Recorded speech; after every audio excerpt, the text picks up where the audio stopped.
बिस्मिल्लाहिर्रहमानिर्रहीम। मैं तुहाडा खादम चौधरी आबद अवामी मिसाल के नाल नाज़रीन अज मैं मौजूद हाँ उजरा शाह मुकीम मुहल्ला Abdullah colony government elementary school नई आबादी।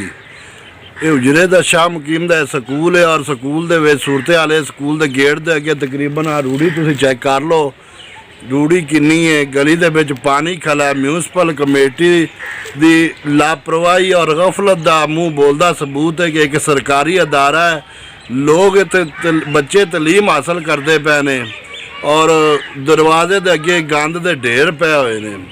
अगर साढ़े सरकारी अदारों के दरवाज़ों के अगे इवें कूड़ा किरकट पिया बच्चे इस गुजरन तो मुश्किल गुजरिया जाता पिया तो साढ़े कानून अगर सरकारी अदारों के अगू भी एक कूड़ा किरकट नहीं उठा सकता तो असी फिर दूसरी जगह तो की तवक्को कर सकते हैं। मेरी अपील है इस साहब अगे CEO म्यूनसिपल कमेटी अतर फरूक साहब अगे कि इस स्कूल के दरवाजे के अगू जड़ा कूड़ा किरकट है इनू फिल फौर उठाया जाए। गली का सूरत हाल बच्चे छोटे छोटे जाते पे ने कूड़े किरकट के उत्ते गंद के उत्तों लगते पे ने। गली के पानी खला है। ये साढ़े सरकारी अदारे का हाल है तो साढ़े बच्चे तलीम हासिल करते पे।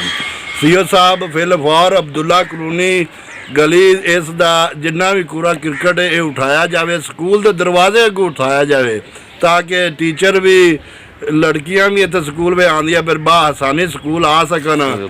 तो तुसी मेरे इर्द गिर्द सारा कूड़ा किरकट वेखते पे जी। ये program city press club registered की तरफों पेश किया गया है। मिलांगे किसी नवे प्रोग्राम नाल, तब तक वास्ते अल्लाह हाफ़िज़। पाकिस्तान जिंदाबाद।